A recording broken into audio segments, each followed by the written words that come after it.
The Theater History Podcast is supported by HowlRound, a Knowledge Commons by and for the theater community. It's available on iTunes and howlround.com. Hi, and welcome to the Theater History Podcast. I'm Mike Leager. How do Shakespeare and other classic playwrights of the Western tradition fit into a society that's becoming increasingly aware of the importance of diversity? That's one of the questions that Madeline Sayet has been grappling with, both as an artist and as a scholar. She's a director, playwright, and actor who's received the White House Champion of Change Award, and she's served as the resident artistic director at American Indian Artists Incorporated. She's also currently a PhD candidate in Shakespeare and Creativity at the Shakespeare Institute in Stratford-upon-Avon. Madeline, thank you so much for joining us. Thanks for having me. Shakespeare may be revered as a playwright, but his work has often been used as a way of promoting the values of one group of people over another, and that makes some aspects of his legacy controversial. What can you tell us about the history of native performance and how it has related to Shakespeare in the past? There's a couple of things that intersect in terms of how I can answer this question. One of the biggest misconceptions, I think, with Shakespeare in terms of how he is taught versus how he is interpreted dramatically is this idea in education systems that Shakespeare is for everyone. Everyone is taught Shakespeare universally. Everyone is taught at a very young age that they are supposed to learn how to interpret Shakespeare for themselves. They're given exercises to figure out what the sentences mean. And then once you get to the professional stage, in a lot of situations, you have this sort of move to a more antiquated viewpoint about sort of British males as the sort of dominant figure of authority on the texts. And what that does is it actually negates sort of histories of, in America especially. So in America, we obviously have Shakespeare as a mandatory part of our education system. But in the case of indigenous peoples in America, I think a lot of people forget that a lot of assimilationist education systems were mandatory. And so you're entering situations in which people are actually being forced to study Shakespeare. And so to force people to study Shakespeare and then to say that this is not for you is a very interesting, hypocritical, I feel like, statement in a way, because the idea was it was supposed to be part of an assimilationist activity. You're supposed to let go of your own culture and take on this culture. And so as part of doing that, why wouldn't you then interpret it for yourself? And one of the things that I found was really interesting in looking at sort of the history of Shakespeare in assimilationist school systems. And assimilationist school systems range from mission schools in very early settler colonialism to residential school systems. There's hundreds of years of history there, is that there's one production that I found definitively existed in 1923 that two of the only native teachers at one of the schools directed and produced the students in a production of A Midsummer Night's Dream. And one of the things I think is really interesting about that, and the reason I'm trying to find out more, is because I've yet to find information about lots of performances happening. And there's something very different about performing something and owning it for yourself than there is about just talking about it. And one of the students who was in that production, in a biography of her and her work, because actually quite a few of these people ended up becoming significant figures in American Indian history, mentions that the skill that those two teachers had as teachers was their ability to teach Shakespeare without erasing the indigenous viewpoint, but rather to be able to weave the two things together so that you were both enabling the students to learn the text that they have to learn to get through the school system, but then also to keep their culture. And so it wasn't what the schools are supposed to be doing. The schools are supposed to be erasing indigenous culture, but actually the only way to really get a full understanding of the text in a way that is nuanced and complex involves bringing yourself to it. So historically within Shakespeare, right, you have a series of things, which is that Shakespeare got co-opted by colonialism. Shakespeare texts aren't inherently colonial. There's actually a lot of decentering of the dominant narrative in them. There's an immigration crisis happening in Shakespeare's England. There's a lot of centering of the refugee within the narratives. It's not the people in power who are usually given sort of a dominant centered voice within his plays. And then as part of colonialism, they get co-opted and then forced upon many people internationally. And so there are problematic things that exist within his text, such as both goodness and beauty being definitively associated with whiteness, that become very problematic if you don't have any interventions around them, just like if you don't have any interventions around gender. That being said, one of the things that I think is most interesting about the relationship between indigenous peoples and Shakespeare is what you have over the course of history is you have this system where Shakespeare is used as a tool of erasure when getting rid of indigenous languages. So it's being used as a tool by the dominant culture as part of cultural genocide. But then once we get to the early 21st century, it's actually being used as part of language revitalization movements. And so there's this turn that happens where it sort of moves from, so there's the boarding school era, which is like your culture is supposed to be erased. Then as we move into the sort of Red Power movements of the 1960s, 1970s, the Native theater movement starts in the 1970s. And in the 1970s, you have the founding of Spider Woman Theater, Thunderbird Theater at Haskell Indian Nations University, and Hane Guguma's American Indian Ensemble. So what's starting to happen is there's a sort of new empowered indigenous theater that is rising. And by the time we get to the 21st century, the entire landscape has changed. So there's a shift from erasure to like empowerment of indigenous art to then using like what tools do we have. So what's interesting that starts to happen in the 21st century, and to be honest, it may have happened before that. I've just yet to find documentation of any examples of it. Is there's a series of productions, really, honestly, in the last 5 years that are specifically using Shakespeare as a sort of tool for repatriation of voice. So Fairbanks Shakespeare Theater in Alaska, Perseverance Theater in Alaska. The work that I did with Marinda, but then even before that, so the first show I ever directed was a production of The Tempest, in which I was grappling with the question of what would happen if Caliban could get his language back. And so originally I thought that it was going to really, there was going to be a lot of the text translated to Mohegan. It was going to really take over a lot of the story. But what I realized after doing a lot of analysis on the piece was actually that a lot of the anti-colonial discourse already existed within the play. And so the only things I ended up translating was I translated the word freedom into Mohegan and the words Naiawiowa. And as Caliban started to remember his language, he was able to sort of grasp at that word again. And it became a sort of symbolic understanding between him and Ariel, who both shared that language that had been taken away. And we also added to that production a prologue in Mohegan to set up the story as if it had been something that happened a long time ago, because the play ends with the colonizers leaving. At the end of The Tempest, everybody leaves the island, which I think is a really interesting and significant gesture. So in my mind at that moment, I was really, really trying to figure out and deal with how, as someone whose language had been taken away, how that voice, that idea that you actually,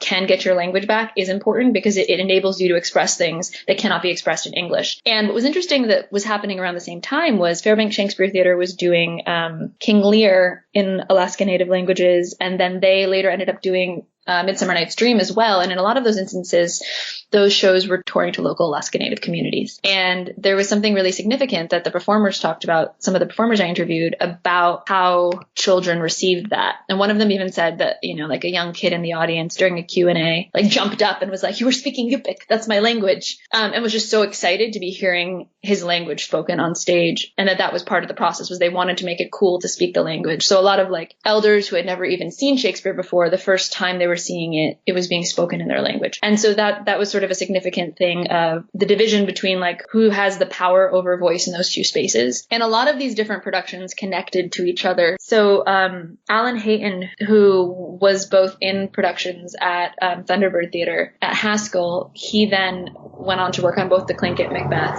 and the Fairbanks Shakespeare Theater productions. And so there's a lot of crossover in terms of how this work gets done. And then related to all of that, right now at the Oregon Shakespeare Festival, the adaptation that Randy Reinholtz made of Measure for Measure, Off the Rails, is partially set within the Indian boarding school system. And so part of the divide between Claudio and Isabella is whether or not you assimilate. And so within that, there's a moment where Isabella says to Claudio, like, he tries to speak his language and she's like, don't. There's not, so the tricky thing with all of this, right, is that there's not actually the reason I'm writing my PhD thesis on the sort of history of Native American Shakespeare, of the interactions over the last 400 years between both indigenous peoples and Shakespeare himself, indigenous peoples and Shakespeare's texts, and then the way that it gets transformed and used over time, is because there is no simple answer to anything. And like one of the greatest wrongs that is constantly done is sort of violence of decontextualization. When in fact, any production that, at least that I've worked on, or that I've talked to folks who've worked on within this landscape, doesn't exist without its history. You can't really like decontextualize a 21st century Native American Shakespeare production from everything that came before it. So from the fact that it's combating red face, from the fact that it's combating erasure in other forms. Each one of these acts is actually sort of like a fundamentally, within indigenous cultures, nothing is really asocial or apolitical. Like everything has a a reason. Like, you don't just tell a story, you tell a story because someone is listening, and there's an act happening between people that is in some way like relevant to the community. And so what's interesting about each one of these productions is how that relationship between the history of Shakespeare, the then like taking ownership of Shakespeare, the then using Shakespeare to re-empower your own voice and to be able to translate it into your language, is not just a matter of like, how do we relate to these characters, but how do we take this and make it our own? I'm fascinated with this idea of taking Shakespeare or other classic works, making them your own. You mentioned your work with The Tempest. You've done a number of productions, The Winter's Tale, Macbeth, as well as other works such as The Magic Flute. Can you talk a little bit about some of that work? What has been sort of driving what's been some of the driving principles and ideas behind what you've done with these shows? So basically, I mean, if I was going to say that there was a guiding principle in all of my work, whatever medium it's in, I'm always thinking about how the stories we pass down inform our collective future. How to build better possible futures is basically the question I'm always asking. The reason I like the classics is because I feel like they come from the past but can be easily transposed to the future. So when you're setting them in a space, there's actually this sort of abstraction of humanity that happens in sort of a way that actually makes anything possible. The thing that I think is really like significant - interesting - tricky about indigenous representation within this like question system is it's not like a weird accident. Like, people want to be like, oh, it's so weird, you're doing shit. It's not. I mean, it makes quite a lot of sense if you think about systemically how history happens. Miles Greer, in his article about Indian watching, talks about these instances in London, beginning with Pocahontas's appearance at the Ben Jonson's Vision of Delights, and then later with the production of Davenant's Macbeth, where there are these instances where Native people come to the theater in London as part of diplomatic missions, and they're either forced to sit on the stage so that they can be watched instead of the show, or just like noted in a heightened way like that. And what happens in the media around that is there's a sort of politicization of Indian watching, where their behavior at the theater is noted as something that makes them inadequate audience members and therefore less than human. So actually the fact that like this theatrical experience is put them in awe in some way is actually then used to be like, oh, they don't know how to go to the theater, they must not be human, which is completely illogical and insane, but also interesting insofar as then what that does is it begins the process of creating a space in which you are not welcome, a space which is dangerous, and a space which is like destroying, a space which is destroying you. But I didn't have any instances growing up of seeing anything other than redface in the American theater. And so for me, it's become really important that what's continued on the stage isn't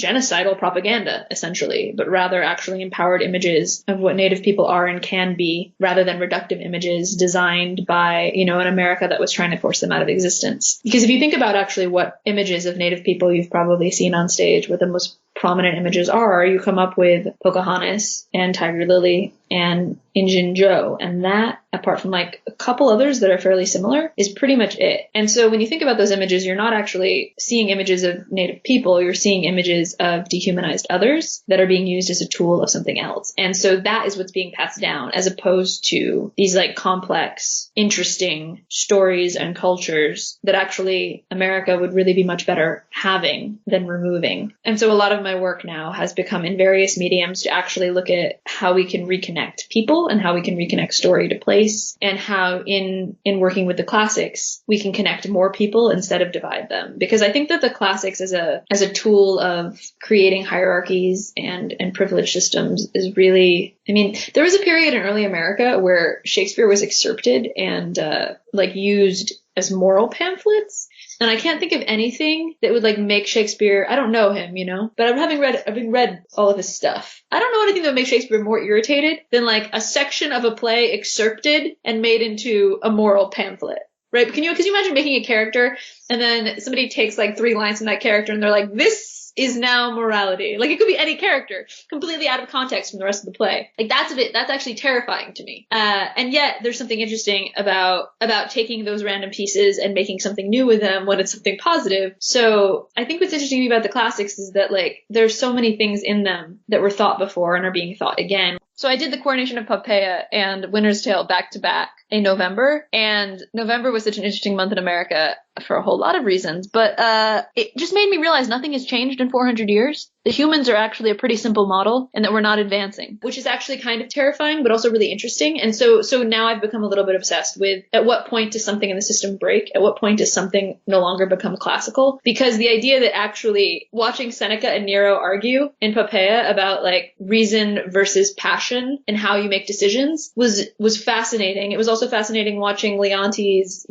destroy Hermione on the argument that she is dishonest. It was just these things are not changing, which is like I think that we can do more with it if we're aware of it than if we just pretend that we have evolved. So I've been thinking a lot about what makes a classic lately, and ultimately a classic is only a classic as long as it is relevant. If it's not relevant, then it's just an old play or an old book, it's no longer a classic. And so one of the things that I found really interesting about, people being confused by my work or thinking it's, isn't using, doing Shakespeare with indigenous peoples anachronistic, or even one day recently I said something about, I was like writing an essay and I was applying American Indian literary theory to Shakespeare. And they were super confused by this. And I was like, well, you've applied Western theory to native literature for a very long time. And so there's this thing of like, if something is going to be deemed truly classic and truly the connective tissue at the center of what is human, then it can't only be interpreted by the people who have interpreted it before. That just doesn't make any sense. And so for me, there's this interesting thing that happens a lot where people be like, oh, you did this thing and it's so innovative. And I'm like, well, honestly, as someone who was raised with both Western classics and traditional Mohegan stories, there was never any other way I was going to see things. And so naturally, when I'm reading something, I am thinking about how it relates to the world around us. And so each one of those shows was very different in a lot of different ways. But I would say the one thing that's similar that actually is sort of a thread running through a lot of my work is the need for balance as opposed to sort of, I guess, conquest, I guess is the other word. And that I think is something that's interesting because it exists in all of those pieces, but I don't know that anyone else would be quite as obsessed with that specific thing. As someone who was very lucky to grow up bringing myself to these works, but then also to be able to, I had a lot of opportunities very young to play the male characters in Shakespeare. It made me realize that actually the thing that makes the plays, that makes classics what they are, is their ability to connect as opposed to their ability to divide. So one of the things that I'm constantly thinking about with a lot of these shows are what are the things that connect us, and focusing on those, because those are ultimately the things that are going to get to the most people. And so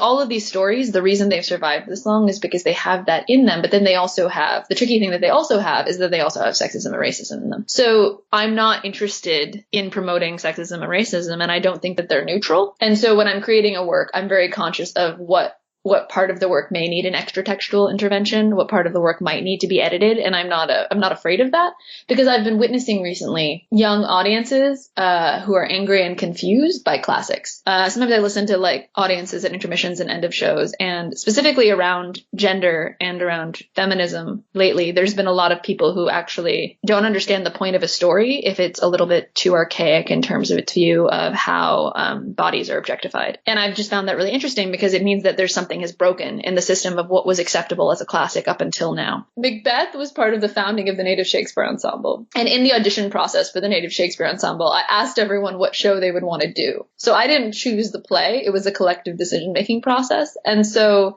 because I thought that was really important to the way that ensemble was going to function. And so one of the things that came out of that production was what, in terms of telling what that story was, in terms of bringing that story into that ensemble and our way of thinking, was that it became about this idea of dropping the feather, of sort of negating all that is honorable and spiritual and pure that is respected in society. You said in a number of interviews that you often hear people express this sense of skepticism or even disbelief when you mention that you're producing Shakespeare with a native cast and creative team. How do you account for that, and what do you think it says about the place that classic theater occupies in our culture? I believe that classic theater still occupies a problematic place of privilege within our culture. There is still a fight over ownership, over who is allowed to tell stories and who is allowed to tell what stories. And in the UK, even more so than in the States, I found that there is this default to a white neutral, that if you were going to do Shakespeare in the UK, you're going to basically pretend to be white British as opposed to bring your own culture to whatever that story is. The reason why I find this strange and I find it a bit rubbish, to be honest, is whenever people are relaying intellectually to some idea of like, well, the traditional way to do this, they're really only talking about like 20 years ago. Like they're not actually, like when people get angry about diversifying Shakespeare, they're not like, oh, we should do all male original practices productions. Like they're not intending that. So I find it quite frustrating that people will be like, oh, this isn't the way that it's done, when in fact, actually, they're not doing it the way that it's done to begin with. And they don't even really fully know what the way that it was done was. So it's just a question of who had the power before. It's just the default system of whoever had the power most recently is still controlling something, and people are relating whatever they see to the thing they saw before, which doesn't make any sense to me, because ideally I think that we should be building our future for the people who are coming, not the people who were here before. Because if we build it for the people who were here before instead of the people who are coming, it will just die out. Now, stereotyping in casting is still a major problem in our theater. You've said in interviews that one benefit of staging Shakespeare with native performers is that it allows them to add something to their resume that goes beyond the stereotypical roles that they might normally be stuck with. Can you tell us a little bit more about that? I'm curious, especially if you feel that the predominance of Shakespeare affects the opportunities available to native artists. I think it wouldn't affect the opportunities available to native artists if everyone saw native artists as real, complex human beings. The problem is because there's such a history of dehumanization of Indigenous peoples on the stage that the stage depictions that still exist are primarily superficial or one-dimensional. And so the idea then of casting Indigenous peoples in parts beyond that baffles people because they don't understand them as human beings. In America, there's a sort of strange thing that happened after the Revolutionary War where in a defiance of being British, in a sort of step to remove themselves from Britishness, American culture appropriates pieces of Indigenous culture. And what this sort of like appropriation of sort of these like trappings of culture as opposed to, philosophical nuance does is it creates this strange possessive ownership as well as erasure. Like when you get in fights with people about Native American appropriation in America, non-Native people seem to think they actually own it, that it's their right in some way as Americans to be able to take those things and use those things when in fact it is not. And so I think that ideally, a lot more Native stories would be produced to begin with. And I think America itself would actually be a lot better if more Native stories were told. A lot of traditional stories very deeply, not only connect the place that they're from to, the way that everything works, but also it's like in America, we're living in a country where no one knows what the street names mean. Like if you actually think about how many states, how many roads, how many places still hold their original names, but none of the people walking through them know what they mean.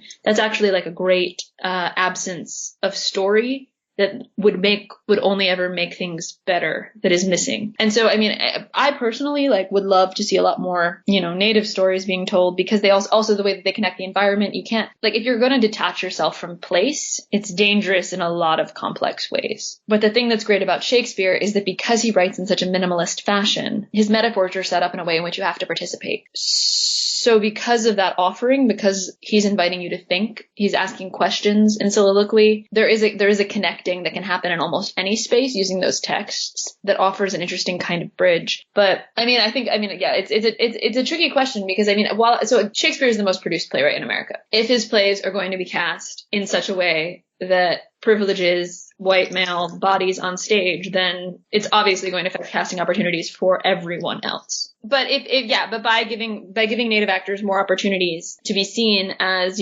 classically trained actors and not just the person they call when they have the random Native role that barely ever exists, we're not only expanding how we're seen in the industry, but also how we're seen in the world. It sounds like there's just so much work to be done. And I'm curious what you're up to now and what you're sort of hoping to accomplish here in the future.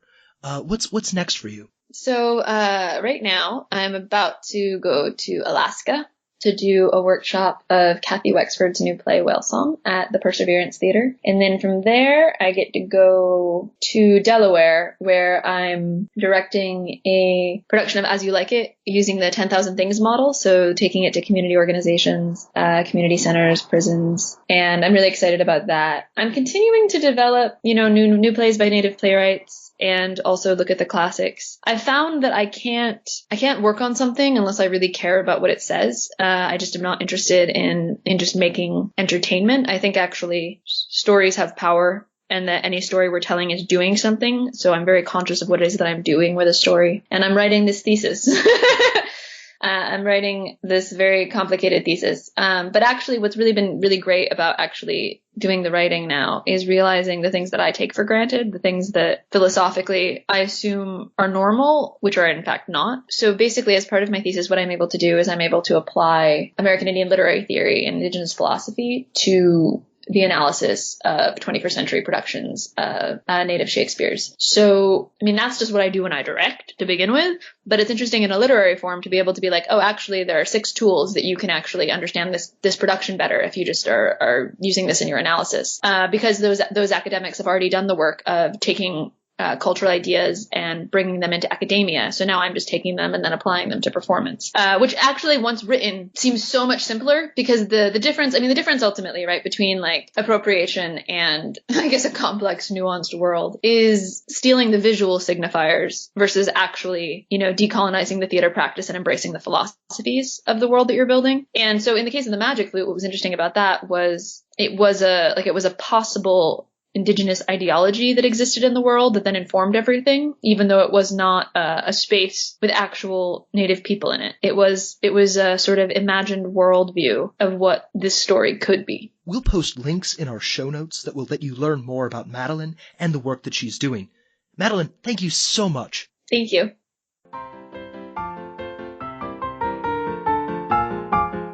If you'd like to continue today's conversation, please visit howlround.com and follow HowlRound and @TheaterHistory on Twitter and Facebook. You can also visit our website at theaterhistorypodcast.net, where you can find links to all of our episodes. And you can email your questions and comments about the show to theaterhistory@theaterhistorypodcast.net. A big thank you to the staff at HowlRound who make this show possible. Our theme music is The Black Crook Gallop, which comes to us courtesy of the New York Public Library Libretto Project and Adam Roberts. Thanks as well to Tip Kress, who designed our logo. And finally, thank you for listening.